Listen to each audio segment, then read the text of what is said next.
CS home Ravi Gupta గారు, secretary MAUD Ilambarthi గారు, రాజశేఖర్ గారు, వేదిక మీద ఉన్న ఇతర పెద్దలు, విచ్చేసిన అధికారులకి, మీడియా మిత్రులకి అందరికీ కూడా నమస్కారాలు. సార్, ఇది హైడ్రా మీ యొక్క ఆలోచనల నుంచి, రాష్ట్ర ప్రభుత్వం యొక్క ఆకాంక్షల నుంచి జూలై 19 గత సంవత్సరం నాడు ఆవిర్భవించింది. దాదాపు 9.5 నెలలు ఈ ప్రయాణంలో హైడ్రా ప్రజలకి ఎంతో చేరువవుతూ, ఎన్నో మన్ననలు పొందుతూ, ప్రజల ఆకాంక్షలకు అనుగుణంగా ముందుకు తీసుకెళ్తున్నాం సార్. సో హైడ్రా అనేది ఒక ప్రత్యేకమైన సంస్థగా Hyderabad disaster response and asset protection agency అని GOMS 99 ద్వారా జూలై 19 రోజు కాన్స్టిట్యూట్ అయినప్పుడు, దీనికి తర్వాత గౌరవ ముఖ్యమంత్రి గారు చాలా పవర్స్, అంటే బహుశా దేశంలో ఇటువంటి ఇది ఒక విప్లవాత్మకమైన ఒక ప్రయత్నము, ఒక హిస్టారికల్ డెసిషన్ అని చెప్పేసి ఇండియన్ స్కూల్ ఆఫ్ బిజినెస్ కూడా ఒక వ్యాసంలో వాళ్ళు కూడా చెప్పడం జరిగింది సార్.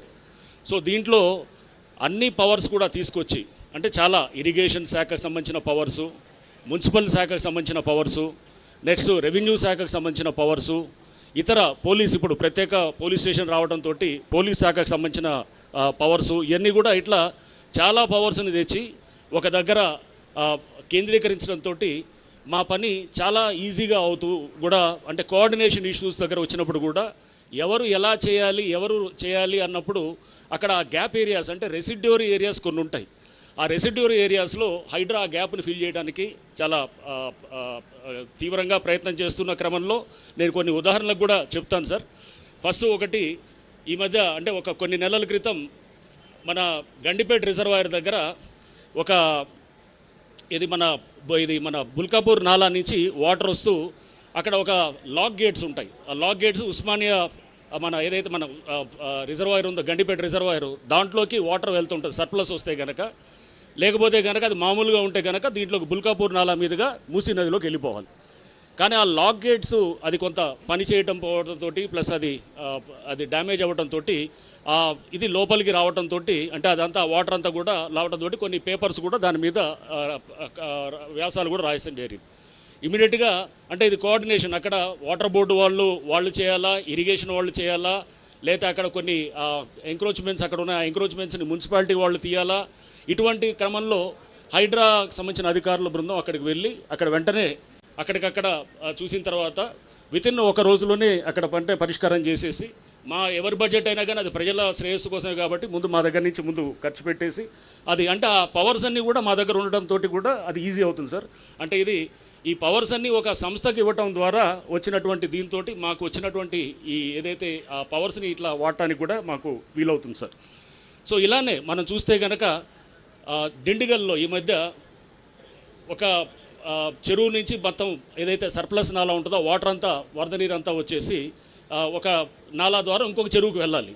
అయితే ఈ మధ్యలో ఈ చెరువు నుంచి ఇంకొక చెరువుకి మధ్యలో ఉన్న నాలాకి కనెక్షన్ కట్ అవుతుంది, అంటే దాన్ని పూర్తి చేస్తారు.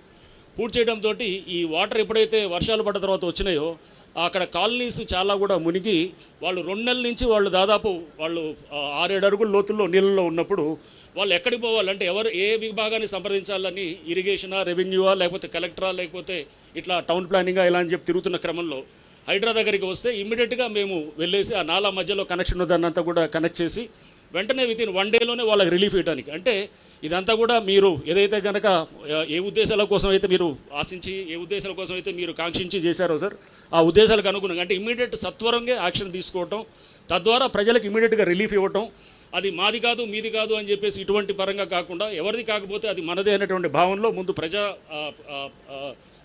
పబ్లిక్ వెల్ఫేర్ని దృష్టిలో పెట్టుకొని హైడ్రా ముందుకి అందరూ కూడా అధికారులంతా కూడా ఆ స్పిరిట్ తోటి పనిచేస్తూ ఉన్నారు సార్. సో ఇలా మనం చూస్తే కనుక ఒక దళితవాడకి ఇట్లానే ఎగ్జాంపుల్ చూస్తే కనుక దళితవాడకి గోడలు అంతా కూడా, అంటే వాళ్ళు పక్కనే కాలనీ ఉంటుంది, వాళ్ళ కాలనీ వాళ్ళు క్లోజ్ చేసేస్తారు. క్లోజ్ చేసినప్పుడు ఈ దళితవాడకి వెళ్ళాలి రావాలంటే కనుక ఒక చిన్న నేరో రోడ్డు ఉంటుంది. ఆ నేరో రోడ్లో అంబులెన్స్ కూడా వెళ్ళలేని పరిస్థితి ఉంటుంది. ఆ దళితులంతా కూడా వాళ్ళు చాలా రోజుల నుంచి కూడా ఆ రోడ్డు కోసం లేదా ఓపెన్ చేయాలని చెప్పి వాళ్ళు దాని గురించి పోరాడుతున్న క్రమంలో SC కమిషన్కి వెళ్తారు, కోర్టుకు వెళ్తారు. ఎక్కడికి వెళ్ళినా కానీ కూడా తీయమని చెప్పేసి కోర్టులు డైరెక్షన్ ఇస్తాయి, కానీ అది పని జరగదన్నమాట. సో పక్క కాలనీ వాళ్ళు కొంతమంది అబ్జెక్ట్ చేయడంతో ఇమీడియట్గా హైడ్రాకి తెలియడంతో హైడ్రా వెంటనే యాక్షన్లో దిగి ఆ గోడలన్నీ కూడా తీసి ఆ దళిత వాడికి మార్గం సుగమం చేసేసి చేయటం కూడా జరిగింది సార్. సో అంటే సామాజిక బాధ్యతని గ్రహిస్తూ అండ్ ఎట్లయితే సిస్టంలో ఉన్నటువంటి వివిధ అంశాలని కూడా మనకి ప్రాక్టికల్గా వచ్చేటటువంటి అంశాలని కూడా దృష్టిలో పెట్టుకుంటూ హైడ్రా ముందుకు వెళ్తుంది సార్. ఇంతేకాకుండా మనకి అంటే పిల్లల నుంచి కూడా చిన్నపిల్లలు కూడా మన ఈ మధ్య మేము ఒక దగ్గర కొంతమంది యువకులు వాళ్ళు క్రికెట్ ఆడటానికి వెళ్ళి అక్కడ చెరువు అనేది మాయమైందనేది వాళ్ళు అక్కడ చూసి, మేము చిన్నప్పుడు ఈ చెరువులో మా తల్లిదండ్రులు లేదా మేమంతా కూడా వచ్చి ఉండేవాళ్ళం, మా తండ్రి కూడా మా ఈత కొడుతుండేవాడు, మేము కూడా ఉండేదని చెప్పేసి వాళ్ళు వెంటనే ఒక లెటర్ రాశారు సార్. హైడ్రాకి లెటర్ రాసిన తర్వాత వెంటనే మేము మా హైడ్రా అధికారుల బృందం అక్కడికి వెళ్ళేసి అక్కడ క్షేత్రస్థాయిలో పరిశీలన చేసిన తర్వాత ఎవరైతే ఆ యువకుడు ఉన్నాడో అతనికి ఫోన్ చేసి అతన్ని పిలిపించి మొత్తం డీటెయిల్స్ అన్ని తీసుకున్న తర్వాత అక్కడ దాదాపు పెద్ద ఎత్తున అంటే అది ఫిల్మ్ నగర్ డౌన్లో ఉన్నటువంటి మహాప్రస్థానం కానుకున్నటువంటి ప్రాంతంలో సార్ 40 ఎకరాలు దాదాపుగా అక్కడ లోపల లేఅవుట్లు వేస్తూ రోడ్లు వేస్తూ గవర్నమెంట్ భూమిలో చేస్తున్నట్టు దాంట్లో వెంటనే అదంతా కూడా మనం ఆ స్వాధీనంలో తీసుకొని ఈ చేయటం కూడా జరిగింది సార్.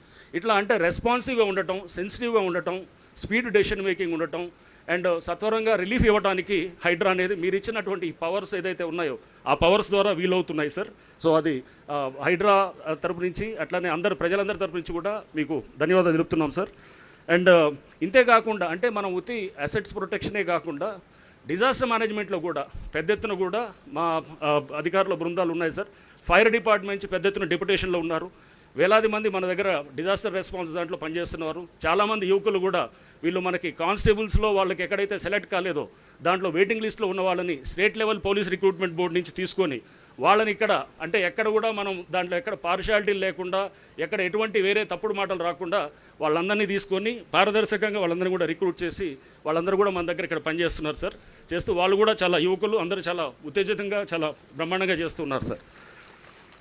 సో ఇలానే ఇప్పుడు మనకి మా ముందు ఉన్నటువంటిది ఎఫ్టీఎల్, దాని మీద కూడా చెరువుల్ని ముందు ఐడెంటిఫై చేయటము, ఆ చెరువులు ఐడెంటిఫై చేసిన తర్వాత దానికి ఎఫ్టీఎల్ డ్రా చేయడం కోసం పెద్ద ఎత్తున సాంకేతిక పరిజ్ఞానాన్ని కూడా వాడుతున్నాం సార్. నేషనల్ రిమోట్ సెన్సరింగ్ ఏజెన్సీ వాళ్ళతోటి కూడా MOU ఎంటర్ అవ్వటం జరిగింది. వాళ్ళు కూడా మాకు ఇప్పుడు పెద్ద ఎత్తున కూడా ఈ ప్రాజెక్ట్ ఒకటి చేస్తూ digital elevation model, digital terrain model అని చెప్పేసి 2006లో ఏరియల్ ఇమేజెస్ ఏదైతే తీసాయో ఆ టైంలో ఎలా ఉంది హైదరాబాద్ అనే దానికి అంటే మనకి 15 సెంటీమీటర్స్ యాక్యురసీ తోటి మనకి ఫొటోస్ ఇచ్చేటటువంటి విధంగా ఆ 3D మోడల్ ఇచ్చే విధంగా కూడా ఆల్రెడీ వర్క్ నడుస్తుంది సార్. ఒక నెలన్నరలో అది అయిన తర్వాత మనకి ఎఫ్టీఎల్ కూర్చొని మనం టేబుల్ మీద కూర్చొని మొత్తం ఎంత ఉంది హైటు, ఎక్కడ ఏ హైట్ అనే దాంతో మనం క్యాలిక్యులేట్ చేసేటువంటి పరిస్థితి కూడా ఉంటుంది సార్. సో సాంకేతిక పరిజ్ఞానాన్ని కూడా పెద్ద ఎత్తున వాడుతూ అండ్ ఇంతే చెరువులతో పాటు నాలాల్లో కూడా పునరుద్ధరణ కూడా దాని గురించి కూడా డేటా తీసుకుంటున్నాం సార్.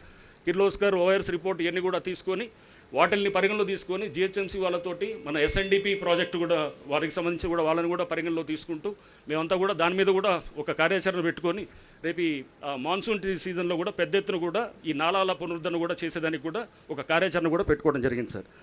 సో ఇవన్నీ చేస్తున్న క్రమంలో మాకు ఇప్పుడు మీరు ఒక పోలీస్ స్టేషన్ కూడా శాంక్షన్ చేయడం అనేది, దానికి ఒక సిబ్బందిని కేటాయించడం అనేది కూడా ఇది హైడ్రాని చాలా బలోపేతం చేయడానికి ఇది చాలా దోహదపడుతుంది సార్. ఎందుకంటే ఇప్పుడు ఈ పోలీస్ స్టేషన్ రావడంతో land grabbing, land encroachments, disaster management అంటే ఏమన్నా పొల్యూషన్, వాటర్ బాడీస్ పొల్యూషన్ చేయడానికి అంటే పొల్యూటెంట్స్ వదులుతున్నా కానీ లేకపోతే డీఫేస్మెంట్ ఆఫ్ పబ్లిక్ ప్రాపర్టీ, దీని అంటే దాని ముందున్నటువంటి ఎవరైతే పాత్రదారులు కాకుండా వెనకాల ఉన్నటువంటి సూత్రధారుల్ని అంటే చీటింగు, ఫోర్జరీ చేసిన వాళ్ళు, దొంగ డాక్యుమెంట్స్ సృష్టించి అక్కడ గవర్నమెంట్ ల్యాండ్లో కానీ లేకపోతే ఇట్లా చెరువు భూముల్లో కానీ పార్కులు కానీ ఓపెన్ స్పేసెస్ కానీ ఇట్లాంటి తీసుకున్న వాళ్ళన్నిటికీ కూడా వీలవుతుంది సార్. సో ఇది ఈ పోలీస్ స్టేషన్కి తిరుమల ACP కాజీపేట్ని ఈ మధ్య చేశారు సార్. మనకి ఇక్కడ SHOగా వచ్చారు. Tirumala also is a very active officer sir, మంచి పేరున్న ఆఫీసర్ వరంగల్ ప్రాంతంలో. సో వారిని కూడా తీసుకోవడం జరిగింది సార్. అట్లానే టీమ్ ఆఫ్ ఆఫీసర్స్ కూడా అందరూ కూడా హ్యాండ్ పిక్డ్ సార్. మొత్తం కూడా ఇన్స్పెక్టర్సు, SIs వచ్చిన వాళ్ళందరూ కూడా హ్యాండ్ పిక్డ్, ఇంటెలిజెన్స్ వెట్టింగ్ చేసిన తర్వాత వాళ్ళందరినీ కూడా తీసుకోవడం కూడా జరిగింది సార్. సో ఈ విధంగా ముందుకు పోతూ హైడ్రా ఇంకా ఉన్నత లక్ష్యాలు తీసుకుంటూ ప్రజల ఆకాంక్షల మేరకు పబ్లిక్ వెల్ఫేర్ని దాన్ని ఒక ప్రధానమైన గీట్రాయిగా పెట్టుకుంటూ దానికి కోసం కృషి చేస్తూ మీ ఆధ్వర్యంలో ఇంకా ముందుకు వెళ్తాం సార్. Thank you sir.